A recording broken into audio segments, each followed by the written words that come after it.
बिस्मिल्लाहिर्रहमानिर्रहीम अल्लाहुम्मा सल्ली अला मुहम्मद नबील उम्मी व अला आलिहि वसल्लम तस्लीमा। अस्सलामु अलैकुम। वीडियो के अंदर हम 9th क्लास की फिजिक्स के चैप्टर नंबर 2 के प्रॉब्लम नंबर 2.10 को सॉल्व करना देखेंगे। प्रॉब्लम नंबर 2.10 जो है बेसिकली 2.9 की ही कंटिन्यूएशन है और इसके अंदर वही स्टेटमेंट है, वही डाटा है। बेसिकली जस्ट इसके अंदर जो हमारी फाइंडिंग है, जो चीज़ हमने मालूम करनी है वो मुख्तलिफ हो गई है। इसमें हमने क्या चीज़ फाइंड करनी है, बेसिकली इसमें जो चीज़ मालूम करनी है वो ये है कि जब ट्रेन के ऊपर ब्रेक्स अप्लाई होती हैं तो उसके बाद ब्रेक अप्लाई होने के बाद ट्रेन को कम्प्लीटली स्टॉप होने तक, रुकने तक कितना टाइम रिक्वायर्ड है, कितने टाइम बाद वो ट्रेन जो है वो रुकती है। तो ये चीज़ हमने इस न्यूमेरिकल के अंदर, इस प्रॉब्लम के अंदर फाइंड करनी है।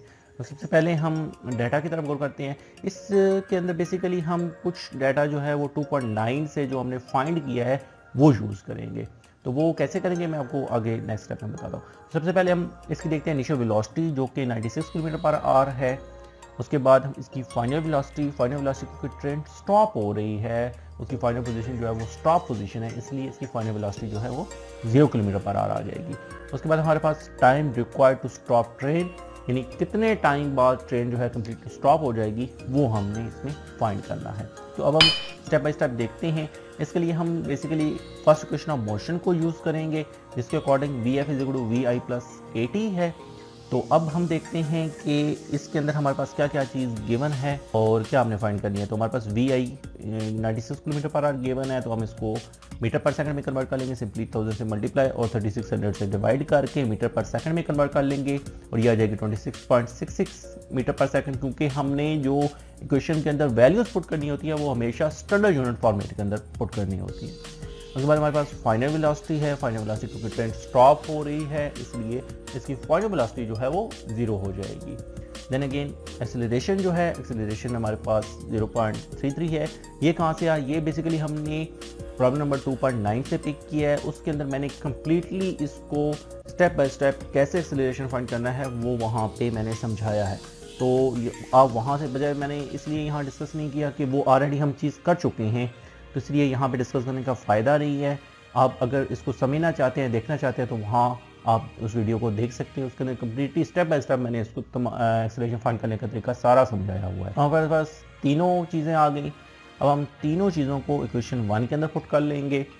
1 के अंदर पुट करने के बाद ये जो 0.33 है ये माइनस है इस साइड पे, ये दूसरी साइड पे आ जाएगी। ये जो 26.66 इस साइड पे रह जाएगा।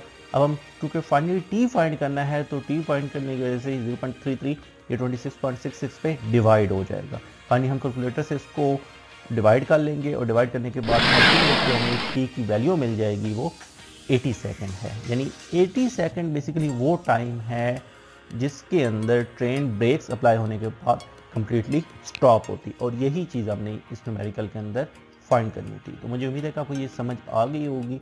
पिछले न्यूमेरिकल के अंदर बेसिकली वो डिस्टेंस हमने फाइंड करना था कि ब्रेक्स अप्लाई करने के बाद टोटल कितना डिस्टेंस वो तय कर सकती है ट्रेन, और इसमें हमने बेसिकली वो टाइम फाइंड किया है जिसमें ब्रेक अप्लाई करने के बाद कितने टाइम के बाद टोटली वो स्टॉप होती है।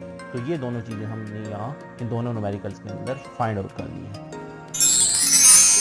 मुझे उम्मीद है कि आपको ये मेरी वीडियो पसंद आई होगी। देखने का बहुत शुक्रिया, और इस किस्म की मज़ीद वीडियोस देखने के लिए मेरे YouTube channel star which tutors का विजिट करें, इसको लाइक करें, इसको सब्सक्राइब करें, हमें अपनी फीडबैक दें ताकि हम इसको मज़ीद इम्प्रूव कर सकें। जज़ाकुमुल्लाह, अस्सलामु अलैकुम।